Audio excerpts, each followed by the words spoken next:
আপনি বলতে পারেন হুজুর হাসিনা তো কলেমা পড়েছে, ঠিক না বেঠিক বলবো তো? আরে বাবা, হাসিনা কালেমা পড়েছে না পড়িনি? সাইদি সাহেবও কলেমা, এক কলেমা জেল খাটে আর এক কালেমা জেল খাটায়। আমার কথা বুঝিনি? সোজাসুজি সোজা সাপটা কথা কি বোঝেন? এক কালেমা কি করে জেল খাটে, আর এক কালেমা কি করে? দুজনার মুখেই একই কালেমা, লা ইলাহা ইল্লাল্লাহ মুহাম্মাদুর। দুই কালেমার উদ্দেশ্য দুই রকম। এক কালেমার উদ্দেশ্য হলো আমি এই গদিতে আর নড়বো না, হ্যাঁ না বলে না? আর এক কালেমার উদ্দেশ্য হলো পৃথিবীতে আল্লাহর দ্বীন প্রতিষ্ঠিত হোক। সুবহানাল্লাহ বলতে পারেন না? সবার কলেমা এক।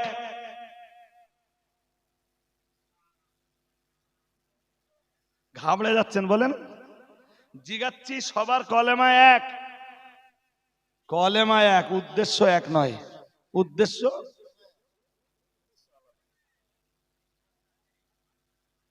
হ্যাঁ বাজি কি বলতেছেন বলেন? তাহলে আমার একটা আওয়াজ শুনে নেন, 2 মিনিট লাগবে।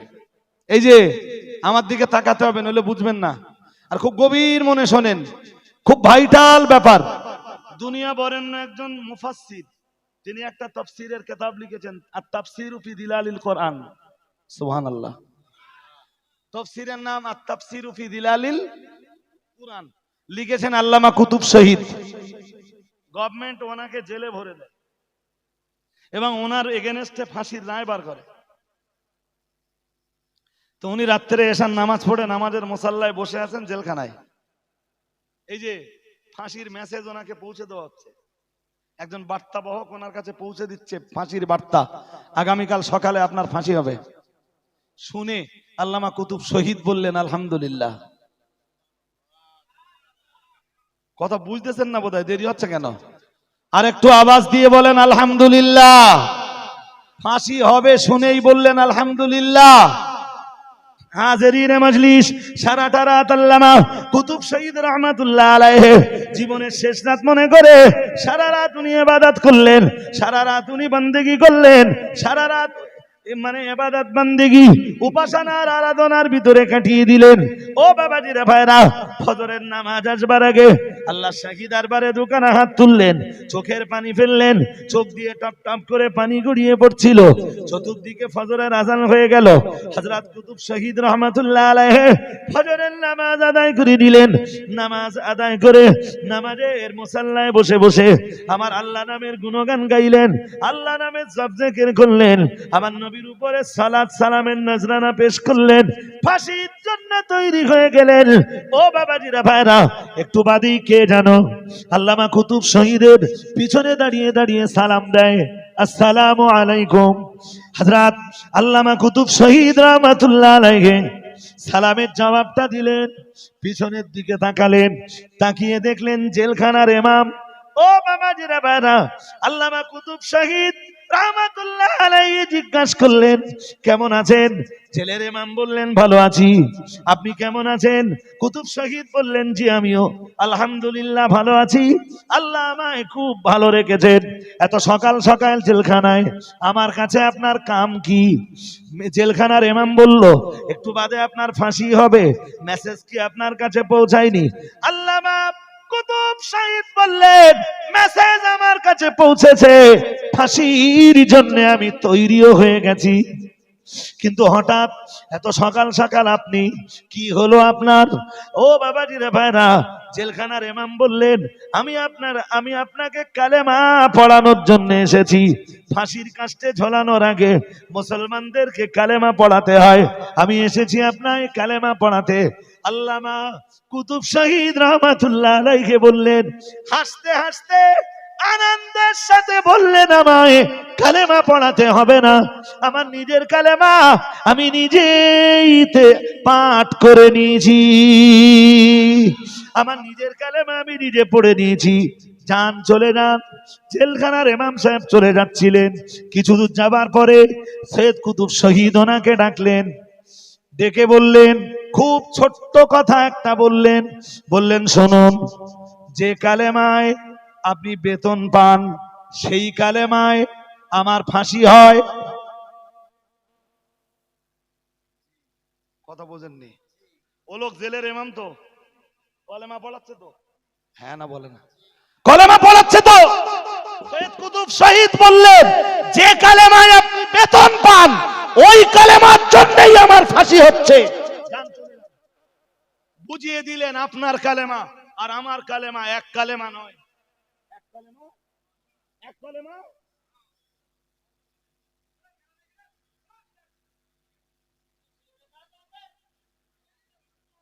কি ভাই সাহেব বুঝতে অসুবিধা হচ্ছে?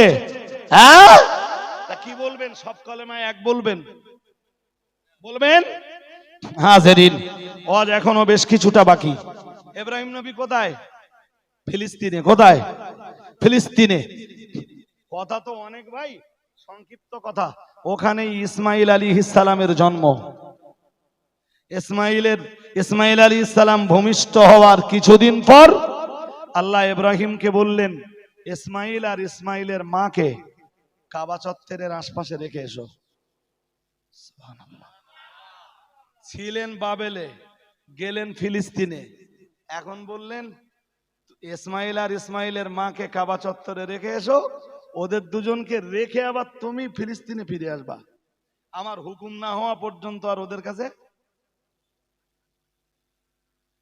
হযরত ইসমাইল আলাইহিস সালামের আম্মা জানকে আর বেটা ইসমাইলকে কাবা চত্বরে যখন রেখে যাচ্ছিলেন, আম্মা জান হাজার ইসমাইল আলাইহিস সালামের মা জিজ্ঞেস করলেন, আমারাকাল্লাহু বিহাদা, এটা কি আমার আল্লাহর হুকুম? এটা কি আমার আল্লাহর আদেশ? ইব্রাহিম নবী বললেন, হাজার আমি তো চলে যাচ্ছি, তোমার সাথে কবে দিদার হবে? তোমার বেটা ইসমাইলের সাথে কবে দিদার হবে জানি না, আমি চলে গেলাম। বুখারী শরীফের বয়ানে এসেছে, অল্প কটা খেজুর দিলেন আর অল্প একটুখানি পানি দিলেন, অল্প খানিকটা পানি দিলেন, দিয়ে ইব্রাহিম আলাইহিস সালাম চলে যাচ্ছেন। আম্মা জান হাজার জিজ্ঞেস করলেন, হুজুর আমারাকাল্লাহু বিহাদা, এটা কি আমার আল্লাহর হুকুম? কালা নাম, ইব্রাহিম নবী বললেন, ইয়েস, এটা আমার আল্লাহর হুকুম। হযরত ইব্রাহিম আলাইহিস সালামের মুখের আওয়াজটা শুনে আম্মা জান হাজার নবী ইসমাইল আলাইহিস সালামের মা এক মিনিটও দেরি না করে বললেন, এটা যদি আমার আল্লাহর হুকুম হয়, ইদাল্লাহু ইউদাইউনা, আল্লাহ যাতে রাজি, আল্লাহর খলিল ইব্রাহিম যাতে রাজি, আর আল্লাহর খলিলের বিবি হযরত হাজার, আল্লাহর বান্দি হাজারো ইসমাইলের মাও তাতে রাজি হয়ে গেল। হযরত আম্মা জান হাজার বললেন, হুজুর হুকুম যদি আল্লাহর হয় চলে যান, কোনো ডিলে করবেন না, দেরি করবেন না। হুজুর আমি হাজার, আমি ইসমাইলের মা, নারী হতে পারি, বিশ্বাস করি হুকুম যিনি দিয়েছেন আমাদের দুজনকে হেফাজতের দায়িত্বটাও সেই রাব্বুল আলামিনের কুদরতি কবজায়। আর একটু মন খুলে বলেন, ইব্রাহিম আলাইহিস সালাম চলে যাচ্ছেন, এই যে আর চোখে বাদ দেখলেন না, ওই বেরিয়ে পড়লেন, আর চোখে দেখলেন না। মক্কার গাছে কোনো ফুল নেই, মক্কার গাছে কোনো ফল নেই, পিপাসা নিবারণের পানি নেই, আশপাশে কোনো বসতি নেই, কোনো মানুষ দেখা যায় না, কেউ নেই। কাবার দেওয়াল পর্যন্ত, দেওয়ালের পর্যন্ত তখন কোনো অস্তিত্ব নেই। ইব্রাহিম নবী চলে যাচ্ছেন, দুধের বাচ্চা আর 99 বছরের সন্তান ইসমাইলকে রেখে। কয় বছরের সন্তান? আমার কথা বুঝেননি? ইব্রাহিম নবীর বয়স তখন 99। কত কত? হ্যাঁ, 99 বছর বয়সে প্রথম বাবা হচ্ছেন উনি, ইব্রাহিম আলাইহিস সালাম।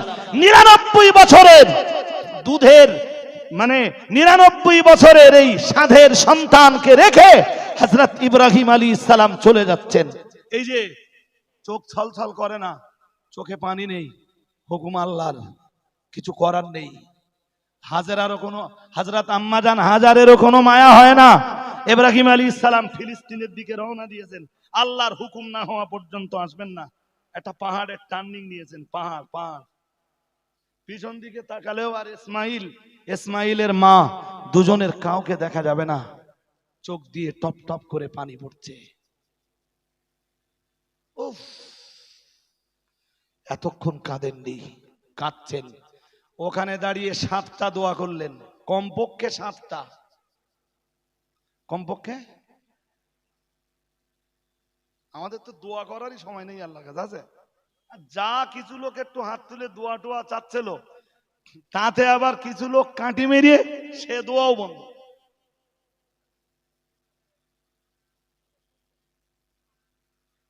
আছে না নেই বলবেন তো? হ্যাঁ, কিছু করলেই বলে জয়ীফ হাদিস, কি বলে? হ্যাঁ না বলবা তো, কি বলে? নবী কয়ে গেছে তোর কানে কানে জয়ীফ হাদিস। হাদিস সহি না জয়ীফ, এইটা আসলে জানে কে? রাসূলুল্লাহ। তো হ্যাঁ না বলে না? হ্যাঁ, এটা সহি ওটা জয়ীফ, ও তো মানুষই তৈরি করেছে। কারা করেছে? আরে হ্যাঁ না বলে না? ও মানুষই তৈরি করেছে না? সহি জয়ীফের ভাগ আল্লাহ আল্লাহ রসুল করে দিয়েছে। তারা এমনি মুখী বলতেছে আল্লাহ আল্লাহ রসুল ছাড়া আর কিচ্ছু মানবো না, আবার বলতে এটা সহি ওটা জয়ীফ। তো সহি তো বলেছে ইমাম বুখারী। তো তুমি যেই বললে সহি, আমি বললাম কে বলেছে, তুমি বললে ইমাম বুখারী বলেছে। তা সহি জয়ীফ তো তুমি বার করোনি, বার করেছেন ইমাম বুখারী। তো তুমি তো অন্ধের মতো ইমাম বুখারীরে অনুসরণ করলে। হ্যাঁ না বলে না? ইমাম বুখারীরে সহি বলেছেন, তুমিও সহি বলতেছো। ইমাম বুখারী জয়ীফ বলেছেন, তুমিও জয়ীফ বলছো। তুমি তো অন্ধের মতো ইমাম বুখারী যা বলেছেন তুমিও তাই বললে, এটাই তো অনুসরণ। হ্যাঁ না বলেন? হ্যাঁ, তা তোমরা যদি ইমাম বুখারীকে অনুসরণ করতে পারো, আমার দিকে তাকান, আমার দিকে, আমার এখনো 1-2 মিনিট লাগবে, নট কমপ্লিট রেখে যাব না আমি। জি, তোমরা যদি ইমাম বুখারীকে অনুসরণ করতে পারো, আমরা ইমাম আবু হানিফাকে অনুসরণ করে কি দোষ করলুম? আমার কথা বুঝিনি।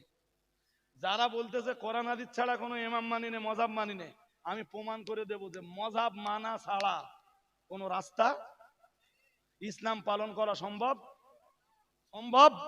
আর আমি প্রমাণ না করতে পারলে ওয়াজ করা ছেড়ে দেব। বলে দেখবেন কেউ যদি আমার চ্যালেঞ্জটা নেয়, ওই যে বলে বেড়ায় না যে আমি মযহাব মানি নে, ইমাম মানি নে, কোরআন মানবার কথা বলে। হ্যাঁ, আমি বলছি পারবা না,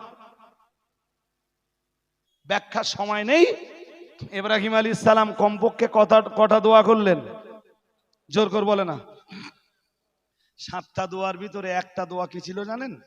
বললেন রব্বানা, আমি ব্যাখ্যা না করে বলছি, বলো, রব্বানা ইন্নী আসকানতু মিন যুররিয়াতি বিআদিন গায়রি যী যারইন ইনদা বাইতিকাল মুহাররাম। হযরত ইব্রাহিম আলাইহিস সালাম দোয়া চাইছিলেন, রব্বানা ইন্নী আসকানতু মিন যুররিয়াতি বিআদিন গায়রি যী যারইন। বললেন আল্লাহ, আমার বেটা ইসমাইল আর ইসমাইলের মাকে এমন এক জায়গায় রেখে গেলাম যেখানকার গাছে কোনো ফল নেই, ফুল নেই, যেখানকার মাটি কোনো শাক সবজি উৎপাদন করে না, পিপাসা আর পানিরও কোনো সন্ধান পাওয়া যায় না, যেখানে কোনো জনবসতি নই, যেখানে কোনো জনগণের বসতি নাই, যেখানে কোনো জনগণের সংযোগ নাই। আল্লাহ তাআলা, তবে আমি ইব্রাহিম এটা জানি, ইনদা বাইতিকাল মুহাররাম, আল্লাহ আমার ইসমাইল আর আমার বিবি হাজারকে যেখানে রেখে গেলাম তার আশেপাশেই রয়েছে আপনার পবিত্র ঘর। আর একটু মন খুলে বলেন, আল্লাহ আসলে আমি ইব্রাহিম ওদেরকে এই মরুভূমিতে রেখে যাচ্ছি না, জনমানব শূন্য কোন এরিয়াতে রেখে যাচ্ছি না। আসলে আমার 99 বছর বয়সের সন্তান ইসমাইল আর ইসমাইলের মাকে আমি আপনার কুদরতি কবজায় তুলে দিলাম। ইব্রাহিম নবীর চোখ দুটো দিয়ে টপ টপ করে পানি গড়িয়ে পড়ছিল। হযরত নবী ইব্রাহিম আলাইহিস সালাম আবার বলছিলেন, রব্বানা লিয়ুকিমুস সালাতা, আল্লাহ আমার দুধের বাচ্চা ইসমাইল আর আমার সাদের বিবি হাজারকে এখানে রেখে গেলাম। আল্লাহ, আমার উদ্দেশ্য অন্য কিছুই নয়।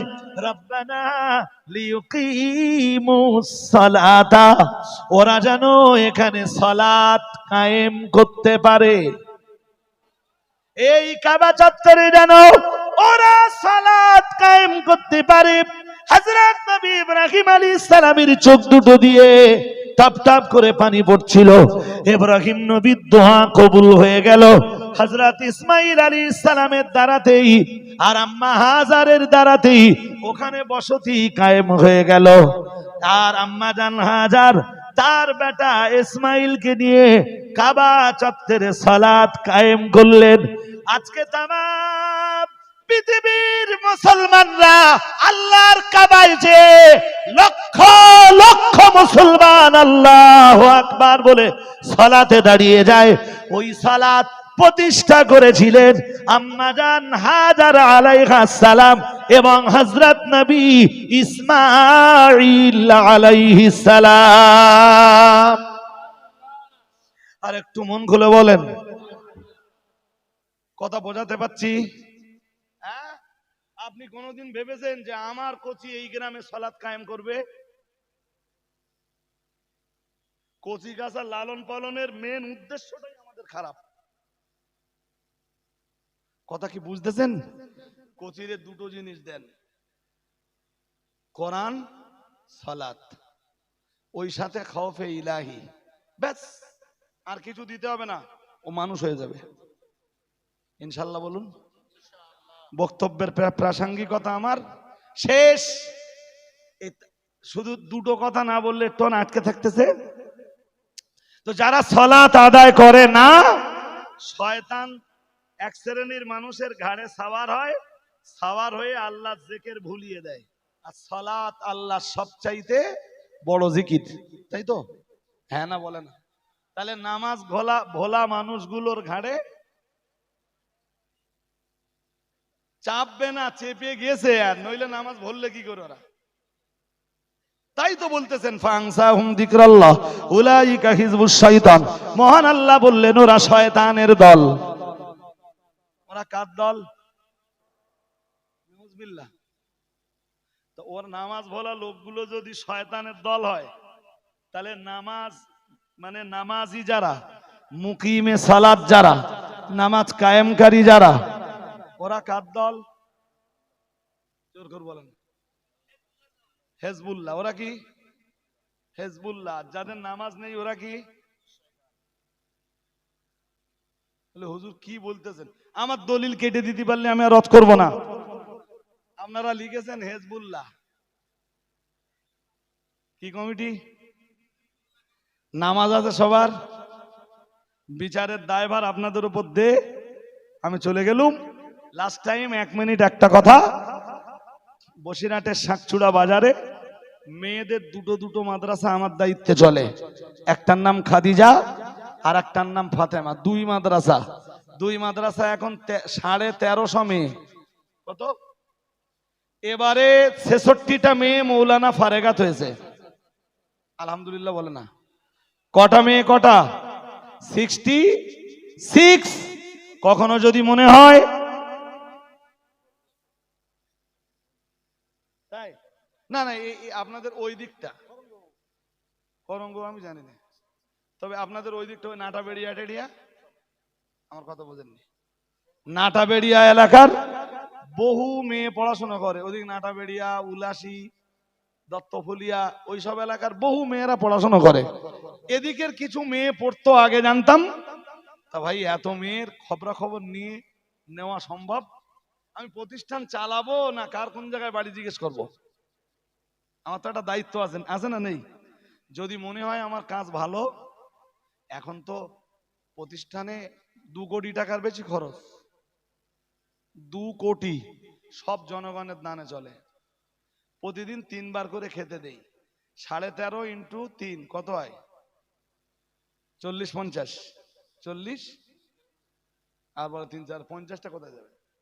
আর 3 50 150, তাহলে 4050 4050টা পাত্রে খাবার দিতে হয় পার ডে। কতটা চাল ডাল আলু তেল ডেলি লাগবে, আর কতটা কাঠ রাখতে হবে। শুধু আমার কাঠ রাখার জায়গাগুলো দেখে আসবেন যে কতটা জায়গায় হুজুর কাঠ রেখেছে।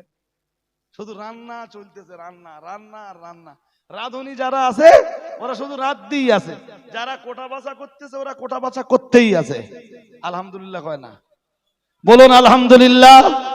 কখনো যদি মনে হয় যে আমার কাজটা ভালো কাজ, পয়সা দেওয়ার জন্য মাদ্রাসায় যে যেতেই হবে এরকম ব্যাপার তো না। মাদ্রাসার ব্যাংক অ্যাকাউন্ট নাম্বার আছে, আর এখন তো মানুষের টাকা পয়সা সব ফোনের ভেতরে। মানুষ এখন পকেটে টাকা নেই, আর এখান থেকে আরো 10 বছর পরে কারোর পকেটে কোনো মানি থাকবে না। পকেটে, বাড়িতে, শোকেজে, কোথাও থাকবে না। সব কোথায়? সব কোথায়? মোবাইলে।